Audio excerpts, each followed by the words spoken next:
దేవుడు కూడా నిన్ను క్షమించలేదు. అందుకే ఈరోజు బంగాళాఖాతంలో కలిసిపోయారు నువ్వు, నీ పార్టీ, నీ ప్రభుత్వం కూడా.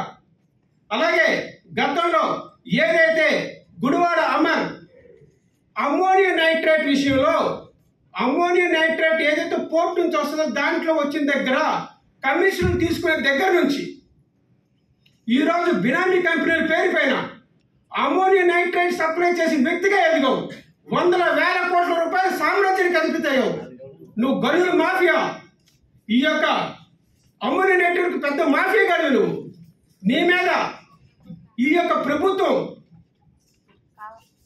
తగిన సంబంధిత అధికారులతో, సంస్థలతో విచారణ జరిపించాలని నేను ఈ యొక్క చంద్రబాబు నాయుడు గారిని కోరుకుంటూ, అలాగే ఏదైతే ఋషికొండలో పర్యావరణానికి వ్యతిరేకంగా, సిఆర్జెడ్ నిబంధనలకు వ్యతిరేకంగా ప్రభుత్వ ఖజానాను కొల్లగొట్టి రెవెన్యూకి సంబంధించి రెవెన్యూకి ఒక్క రూపాయి కూడా చెల్లించకుండా టూరిజంకి అని చెప్పి వందల కోట్ల రూపాయలు ఎక్కడి నుంచి వచ్చాయి, ఎవరు కాంట్రాక్ట్లు ఇచ్చారు, ఎవరు కట్టారు, ఎవరు ఏ జీవోలు ఇచ్చారు, ఎటువంటి పర్మిషన్లు ఉన్నాయి, ఇవన్నీ తొంగలు కొట్టావు. ఈరోజే మేము సమాచారం తెలుసుకున్నాం. ఎవరో ఒక సుప్రియారెడ్డి పాండియన్ డిజైన్స్కి సంబంధించిన విషయంలో మీరు పూర్తి స్థాయి అధికారులు ఇచ్చి ఈ రిషికొండని మీరు కట్టించారు. 100 రూపాయలు అయ్యే ఖర్చుకి 1000 రూపాయలు కోట్ చేసి ప్రభుత్వ సొమ్మును ఖజానాన్ని ఖాళీ చేసిన ఈ యొక్క సుప్రియ వారి పైన, అలాగే పర్మిషన్లు ఇచ్చిన దీనికి ప్రత్యేకంగా ఈ యొక్క అమౌంట్ కట్టాలని చెప్పి, ఛార్జెస్ కట్టాలని చెప్పి దాన్ని 5 సంవత్సరాలకు వెసులుబాటు ఇచ్చిన శ్రీలక్ష్మి పైన, ఈ యొక్క ఋషికొండ పైన ఏవైతే ఏ రకాల కట్టడాలు ఉన్నాయో, అయితే ప్రభుత్వ రంగాలు, ఏవేవైతే కేంద్ర ప్రభుత్వ రంగాల సంస్థలు ఉన్నాయో ఆ పర్మిషన్లు ఇచ్చారో సంబంధిత అధికారుల పైన, సంబంధిత కాంట్రాక్టుల పైన, సంబంధిత మంత్రుల శాఖల పైన సిబిఐ దర్యాప్తు చేయాలని మేము తెలుగుదేశం పార్టీ తరఫు నుంచి మా ప్రభుత్వానికి మేము విన్నవించుకుంటున్నాం.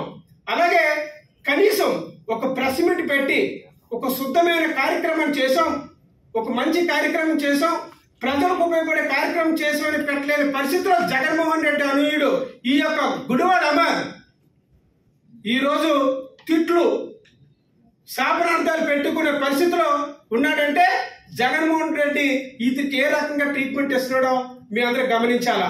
అలాగే మీరు నిన్న గంటా శ్రీనివాసరావు గారు వెళ్ళారు, అలాగే గీతమును కూడా చూపించాల్సిందేనంటే గీతం ఒక అత్యున్నతమైన యూనివర్సిటీ. గీతం యూనివర్సిటీని నువ్వు చూపించవలసిన లేదు, గంటా గారు కానీ నువ్వు కానీ చూడవలసిన లేదు. కొన్ని లక్షల మంది ఈరోజు, కొన్ని కోట్ల మంది గీతం యూనివర్సిటీ కోసం తెలుసు. దాని యొక్క ప్రతిష్టత ఎంతగా ఉంటుందో మీకు కూడా తెలుసు.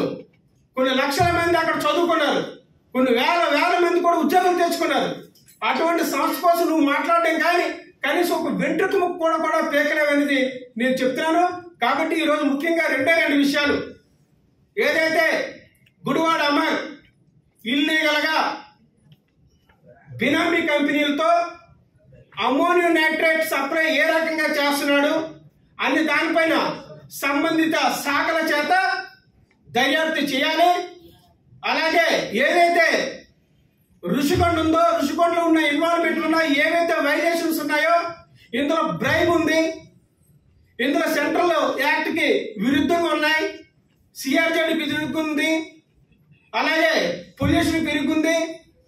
ఇవన్నిటి మీద సిబిఐ ఎంక్వైరీ చేయాలని చేస్తామని కూడా మేము తెలియజేసుకుంటూ, అలాగే ఎవరైతే ఈ యొక్క సుప్రియారెడ్డి కంపెనీలు ఉన్నాయో, అధికారులు ఉన్నాయో వాళ్ళందరిపైన కూడా చర్యలు తీసుకోవాలని చెప్పి మేము ప్రభుత్వాన్ని కోరుతూ సెలవు తీసుకుంటున్నాం.